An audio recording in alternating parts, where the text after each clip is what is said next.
মুফাসসিররা ব্যাখ্যা করছেন, আল্লাহ যে বললেন ইল্লা ফি কিতাবিম মিন ক্বাবল, আল্লাহ যে আগে আপনাকে আমাকে দুনিয়াতে প্রেরণের আগে আল্লাহ বলছেন আমি রব্বুল আমিন এইগুলা লিখে রেখেছিলাম।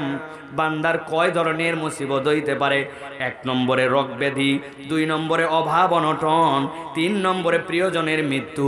আল্লাহ বলছেন মানুষের জীবনে যত বিপদ আসুক না কেন, রোগবালাই, অভাব অনটন আর প্রিয়জনের মৃত্যু, এর বাহিরে হিসাব করলে দেখা যাবে তার আর কোনো বিপদ নাই। আল্লাহ এর পরে বলছেন ইন্না ফি যালিকা আলাল্লাহি ইয়াসির, আল্লাহর কাছে এই বিষয়ে সম্যক জ্ঞান থাকাটা কঠিন কোনো ব্যাপার নয়। আল্লাহ এর দ্বারা বোঝাতে চান বান্দা তোমার যত বড় বিপদই হোক না কেন ঘাবড়ানোর কারণ নাই, বিপদ দিয়েছেন যিনি উদ্ধারও করবেন তিনি। কিন্তু ছোট্ট একটু কথা আছে। আসসালামু আলাইকুম ওয়া রাহমাতুল্লাহি ওয়া বারাকাতুহু।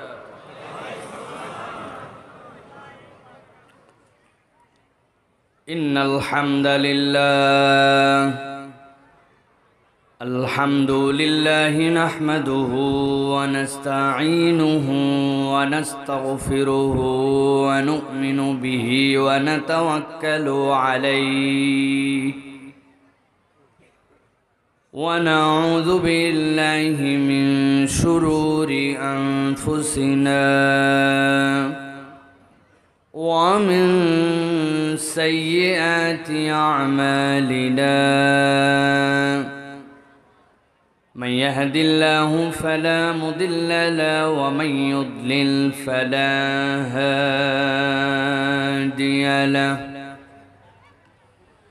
وأشهد أن لا إله إلا الله وحده لا شريك له وأشهد أن سيدنا وحبيبنا وطبيب قلوبنا محمد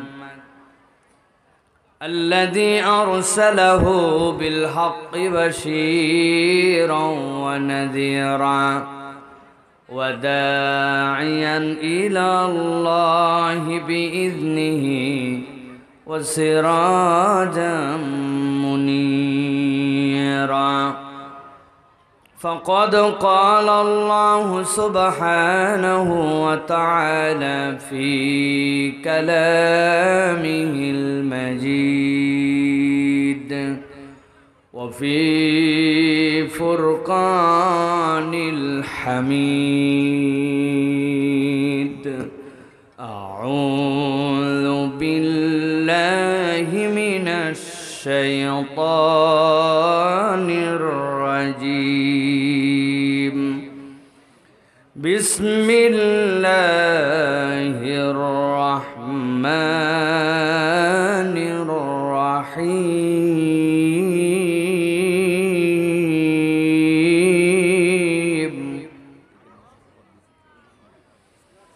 ومن يرتد منكم عن دينه فيمت وهو كافر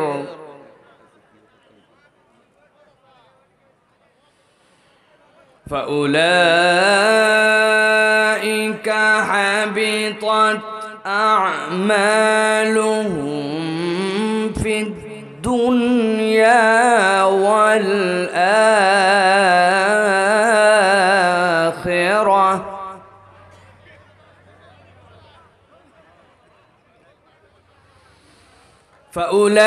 فأولئك حبطت أعمالهم في الدنيا والآخرة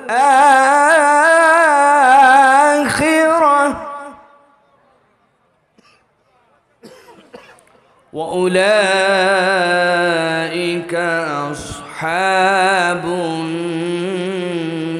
النار هم فيها خالدون.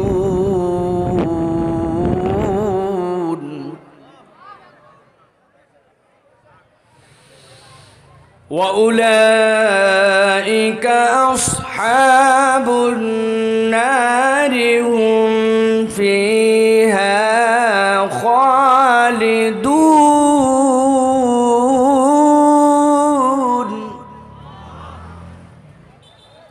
وقال الله سبحانه وتعالى آمرا ومخبرا إن الله وملائكته يصلون على النبي يا أيها الذين آمنوا صلوا عليه وسلموا تسليما.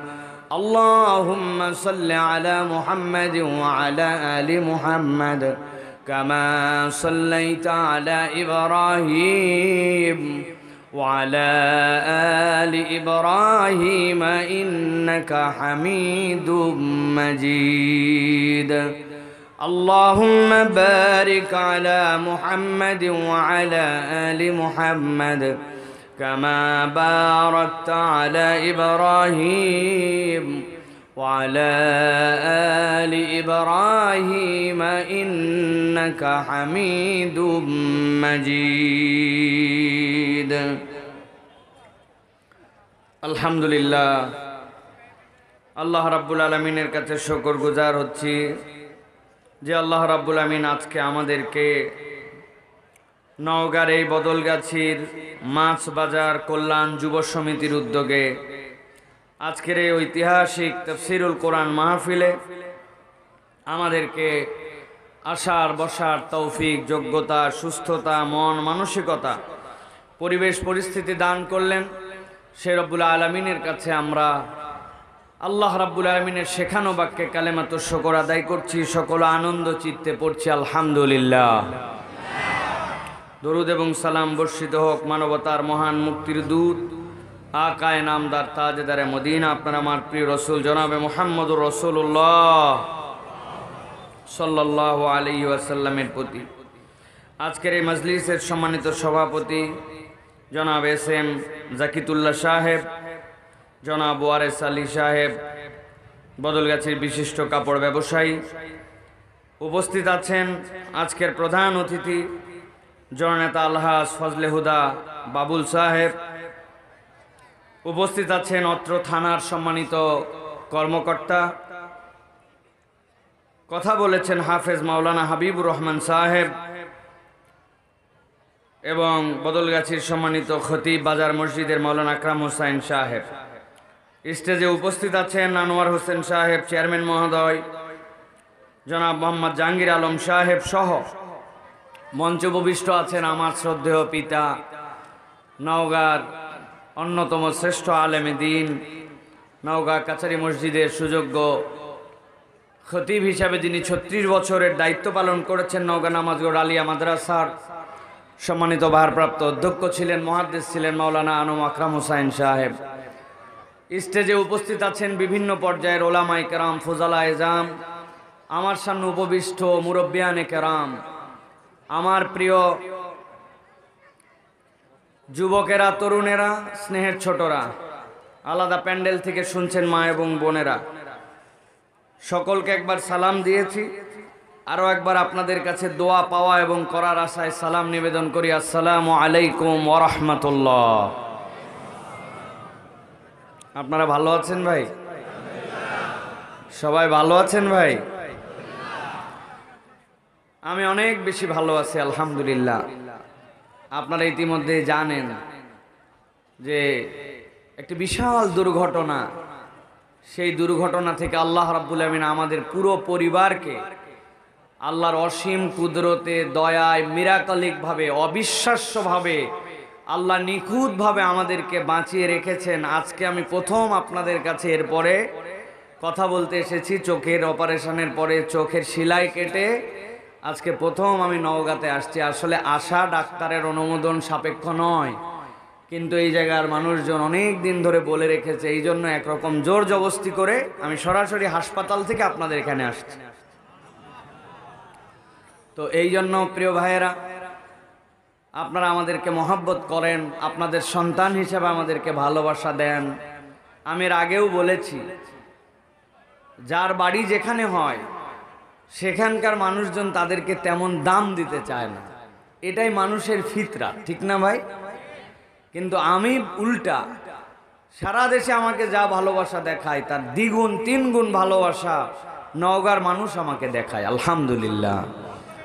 আপনারা অনেক দোয়া করেছেন আমাদের জন্য, আমাদের পরিবারের জন্য। এই জন্য আপনাদের প্রতি কৃতজ্ঞতা জানাচ্ছি। কেননা অ্যাক্সিডেন্টটা যেভাবে হয়েছিল, এটা যে বা যারা দেখেছে তারা বিশ্বাস করতে পারে নাই যে কিভাবে এরপরেও মানুষের বেঁচে থাকা সম্ভব। একটা দাঁড়ানো গাড়ি, পেছন থেকে একটা মুরগির ট্রাক 100 মাইল বেগে এসে মারছে। মারার পরে পিছনেরটা পুরা বসকায়া, এরপরে সামনে গাড়ি দৌড়ায় যায় এক বাসের নিচে ঢুকে গেছে। ঢুকে যাওয়ার পরে বাসওয়ালা আবার দাবড়ায় চলে গেছে। এরপরে গাড়ি উঁচু হয়ে পাশে বাড়ি খেয়ে রয়ে গেছে। আমিও হায়াতে আছি, আমার 3টা ছোট বাচ্চা গাড়িতে ছিল, আমার ওয়াইফ ছিল। আল্লাহ কারো তেমন কিছুই করেন না, আমার ড্রাইভার ছিল। আল্লাহ রাব্বুল আলামিন সকলকে বাঁচাই দিয়েছেন। গাড়িটা শুধু বাতিল হয়ে গেছে। গাড়ি বাতিল হলে কি হবে? আমাদেরকে আল্লাহ রাব্বুল আলামিন একটুকু ক্ষতি করেন না। এটা আল্লাহর দয়া ছাড়া আর কিছুই না। কেউ যদি বলে আপনি আল্লাহর কোনো মিরাকল দেখেছেন, আমি বল মিরাকল দেখি নাই, আমি স্বয়ং নিজেই মিরাকল যে আল্লাহ আমাকে অক্ষত অবস্থায় এখন পর্যন্ত বাঁচায় রাখছে। যারা গাড়ির থেকে উদ্ধার করতে আসছে ওরা গুনতে আসছে লাশ কয়টা বেরোলো আর কয়টা বাড়ায় নাই। আমাদের কাছেই জিজ্ঞাসা করতেছে আর কয়টা বাকি আছে লাশ উদ্ধারের জন্য। পরে বলছে এরা সবাই তো গাড়ির মধ্যে ছিল, ওরা বিশ্বাসই করে না। এই যে রব্বুল আলামিন আমাকে এই নিয়ামতটুকু দিলেন, এই জন্য আমি আল্লাহর কাছে কৃতজ্ঞ। মূলত আমি খুব জোরে আপনাদের সাথে কথা বলতে পারবো না, তবে আপনাদের সাথে নির্ধারিত একটা প্রসঙ্গে নির্ধারিত কিছু কথাবার্তা আমি রাখার জন্য চেষ্টা করব, যে কথাগুলি আমার মুখ থেকে আল্লাহ রাব্বুল আমিন বের করে দিলে আপনার আমাদের সকলের হেদায়েত এবং নাজাতের ওসিলা হয়, এরকম কথা যেন আল্লাহ বলার তৌফিক দেন। সকলে বলি আল্লাহুম্মা আমিন। ভাইজানেরা, আমি ডান পাশে অনেক কথা শুনছি, পেছনে কথা শুনছি, এখন আর কারো কোনো কথা কিন্তু শুনতে চাই না। আপনি হাঁটেন, চলেন, দাঁড়ান, আপনার যা ইচ্ছা তাই করেন, কিন্তু আপনার মুখ আর কোনো কথা বলবেন, আপনার মুখ টোটাল বন্ধ থাকবে। এখন কথা একমাত্র মাইক দিয়ে হবে, আপনাকে চুপচাপ শুনতে হবে। শুনতে মন চাবে না, আপনি আস্তে করে বাড়িতে চলে যাবেন। জোর করে বসায় ওয়াজ শোনানো হবে না, আপনাকে জোর করে বসায় রাখা হবে না। উঠে গেলেন, অনেক বক্তা আছে টেকনিকে আটকায় রাখবে, আমার কোনো টেকনিক নাই। আপনার ভালো না লাগবে আপনি চলে যাবেন, কিন্তু থাকবেন সুশৃঙ্খলতার সাথে। আল্লাহ রাব্বুল আলামিন এটা আমাদের জন্য নাজাতের ওসিলা বানায় দিতে পারেন। বছরে একদিনে আয়োজন হয়, বছরে একদিন হয়, তাহলে এই বছরে একদিনের আয়োজনে যদি আমরা আমাদের এলাকার মানুষেরা যদি আমরা সাপোর্ট 1 ঘন্টা 2 ঘন্টা না দেই, তাহলে আল্লাহর কাছে যে আমরা কি বলবো? এই জন্য আমরা যারা কথা শুনতে আসছি তাদেরকে ডিস্টার্ব করব না, আর যারা শুনতেছি মন টানলে থাকবো, না হলে চলে যাব, কিন্তু আমরা কোনো বিশৃঙ্খলা করব না। রাজি আছি ইনশাআল্লাহ? আপনাদেরকে 10-15 সেকেন্ড সময় দিলাম, যাদের আরো কথা বলতে মন চাচ্ছে বলেন, বলে নেন। কারো কিছু জিজ্ঞাসা করার থাকলে বলে নেন। পেছনেও কথা হচ্ছে, স্টেজের পেছনে কারা? স্টেজের পেছনে কারা? ভলেন্টিয়াররা দেখেন। মহিলারা আসছেন, মা বোনেরা একটা কথা বলতে পারবেন না। মা বোনেরা ওয়াজ শুনতে খুব কম আসে, কোলে করে একটা করে ধরে নিয়ে আসছে। আসার পরে দেখা হয়েছে পাশের বাড়ির এক চাচির সাথে, বলতেছে হাই রে বুবু, তোর বেটির বিয়ে দিছু, সোল হয়েছে, খবরই পানু না। এই যে গল্প উঠছে, মাহফিলের বক্তা যা বলে বলুক, উনারা ওনাদের ওয়াজ করতেছে, ঠিক কিনা?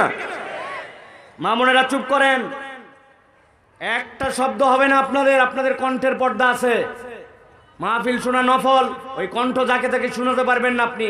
অযথা হইচই করবেন না, একদম চুপচাপ আমরা কিছু কথা শুনতে চাই। রাজি আছেন ইনশাআল্লাহ? প্রিয় ভাইয়েরা, খুব গুরুত্বপূর্ণ বিষয় আজকে আমরা কথা শুনবো ইনশাআল্লাহ।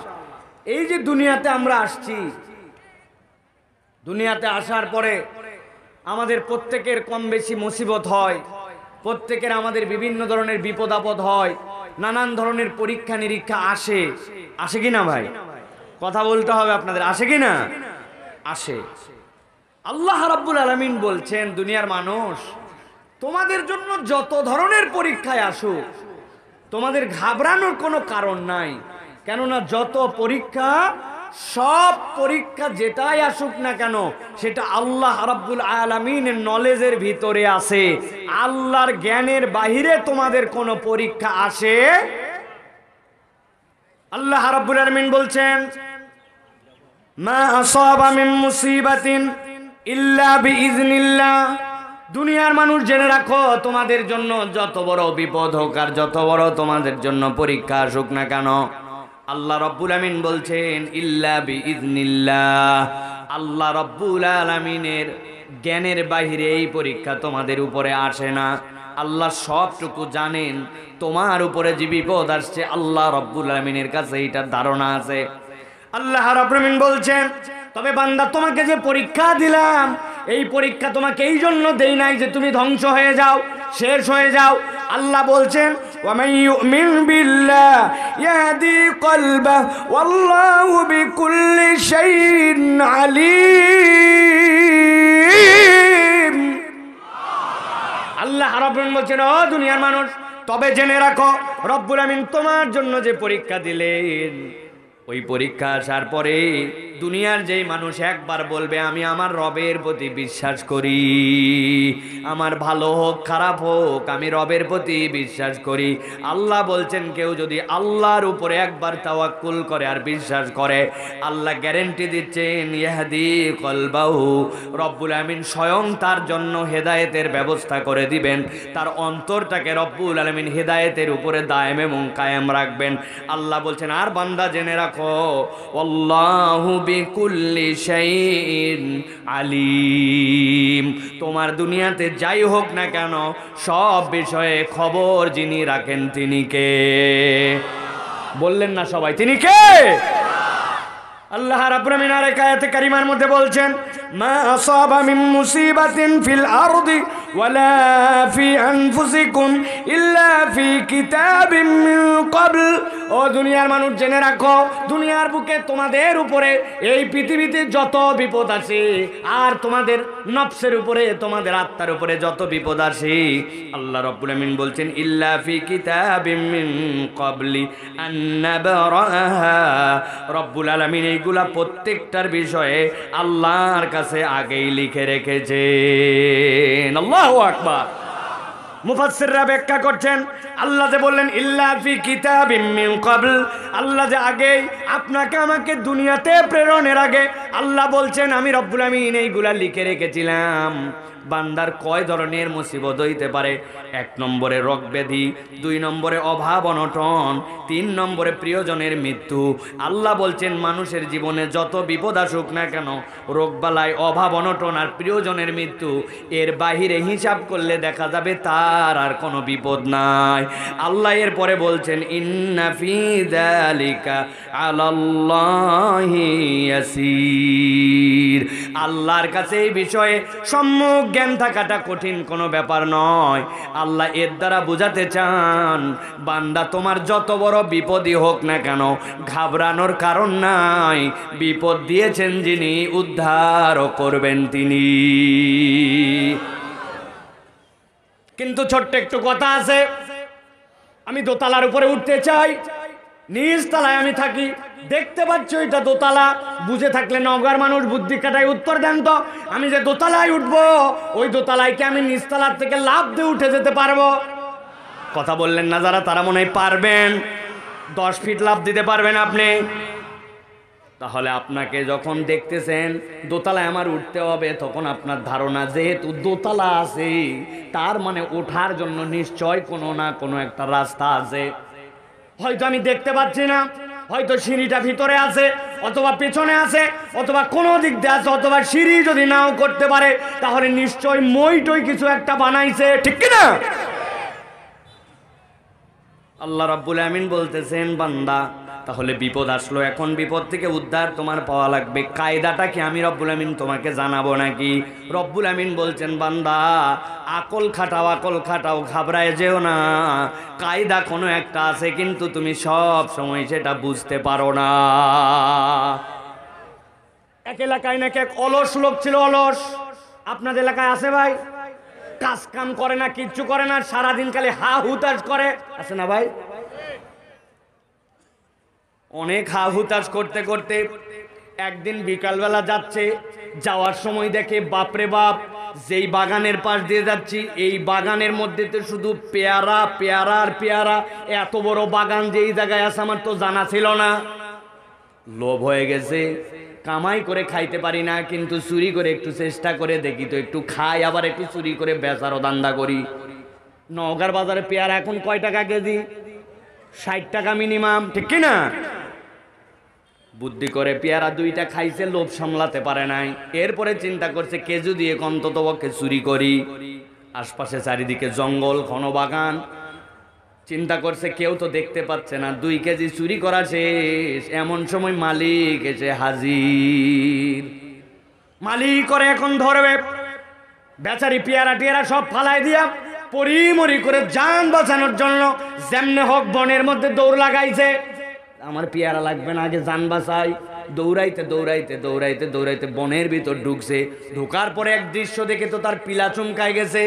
যাওয়ার পরে দেখে একটা নেকড়ে বাঘ বসে আছে সেই জায়গায়, কিন্তু নেকড়ে বাঘ বসে আছে দেখছে, খানিকক্ষণ পরে তাকায় দেখে নেকড়ে বাঘের সামনের 2টা হাত নাই, 4 পায়ের মধ্যে 2টা পা নাই।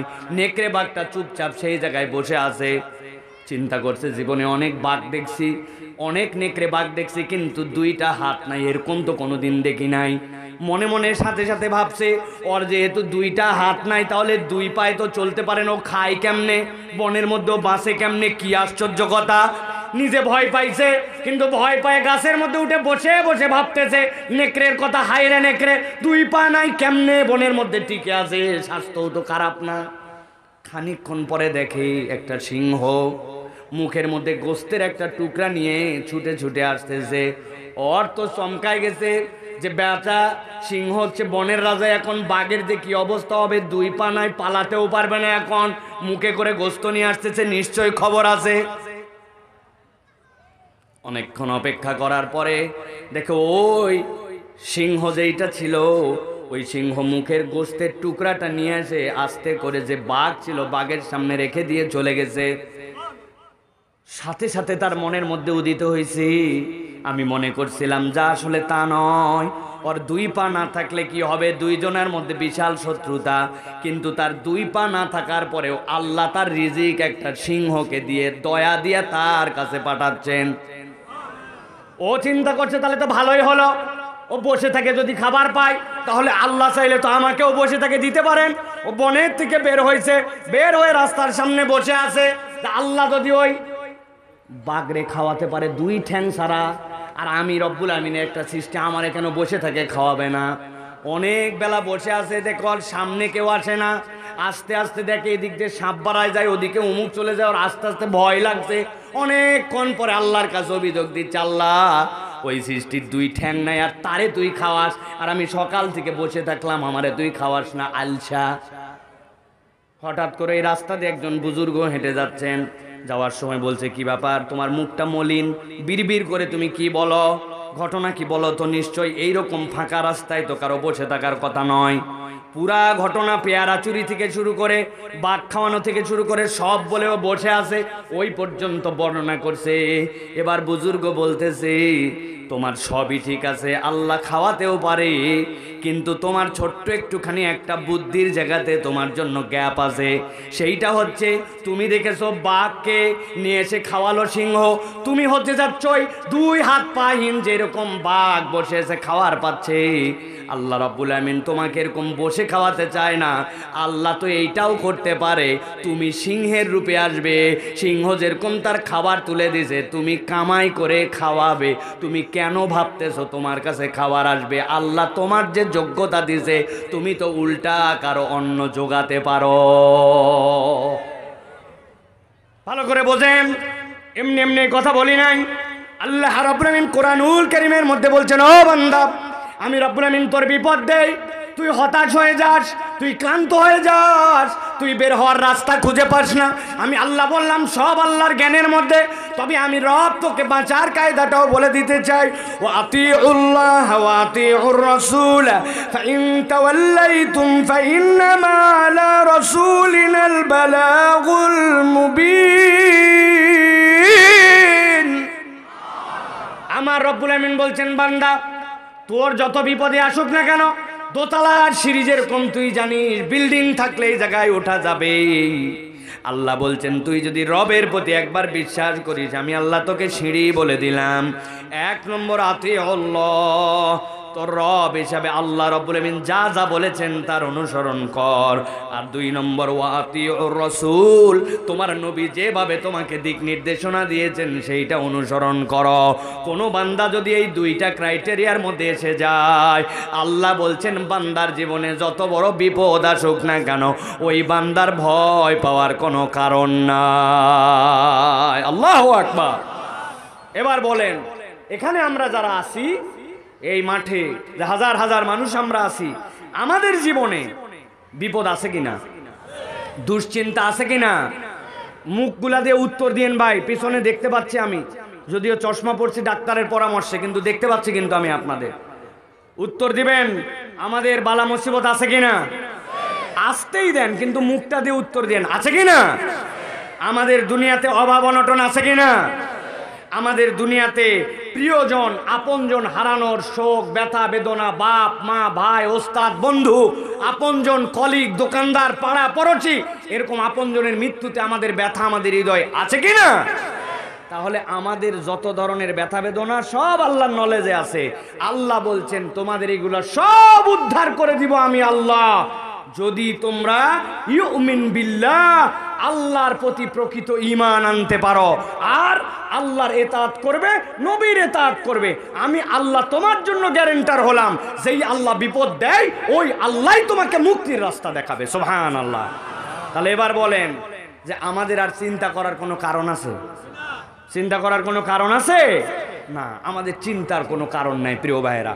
এই জন্য রব্বুল আলামিন আপনাকে আমাকে নিয়ামত দিয়েছেন, ওই নিয়ামত আল্লাহ রাব্বুল আলামিন আজকে আপনাদেরকে শোনাচ্ছেন। এখানে আল্লাহ রাব্বুল আলামিনের কোরআন থেকে আল্লাহ রাব্বুল আলামিন আপনাকে আমাকে ওই নিয়ামতের বাণীগুলা জানাচ্ছেন। এইটা যেমন তেমন মজলিস নয়, এই মজলিসে আসা সকলের কপালে হয় না। অনেকগুলো আছে দেখেন বাইরে ঘুরতেছে এখন, ওরা চিন্তা করছে এগুলো সব আমাদের জানাই আছে না ভাই। আমি তো অনেক জায়গায় বলি, আমাদেরকে উল্টা হুমকি দেয়, কই হুজুর আপনি আমার পকেটে। বললাম মানে? বলতেছে আপনার ওয়াজ ইউটিউবে আছে, ইউটিউব আমার মোবাইলে আছে, মোবাইল আমার পকেটে আছে, আপনি আমার পকেটে। এরকম ডায়লগ দেয় আমাদের ইয়াংরা আছে অনেকে। ইসলাম সম্পর্কে ন্যূনতম ধারণা নেই। জিজ্ঞাসা যদি করেন, একের পর এক ফেল করবে, 0 মার্ক পেয়ে ফেল করবে। ন্যূনতম ইসলামের ধারণা নাই। নামাজের ভিতরে ফরজ জানে না, বাইরে ফরজ জানে না, অজু গোসলের ফরজ জানে না, অজু গোসলের সুন্নত জানে না, বাথরুম থেকে বের হওয়ার দোয়া বলতে পারবে না, খাবার আগের দোয়া জানে না, খাবার শেষের দোয়া, জামা কাপড় পরার দোয়া জানে না, যানবাহনে উঠার দোয়া, মোটর সাইকেল চালায় বাপ রে বাপ বদল গাছি রোড কাঁপায় ফেলতেছে, কিন্তু মোটর সাইকেলে উঠার দোয়া জানে না। আছে কি না? বহুত মানুষজন আছে প্রিয় ভাইয়েরা আমাদের মধ্যে। অতএব আজকের দিনটা আমাদের জন্য হেদায়েতের দিবস। এই দিবসটাতে আমরা যতটুকু পারি কিছু নলেজ নিয়ে যাওয়ার জন্য চেষ্টা করব। রাজি আছেন তো আপনারা? ইয়াংরা আসো তোমরা ভাইয়েরা?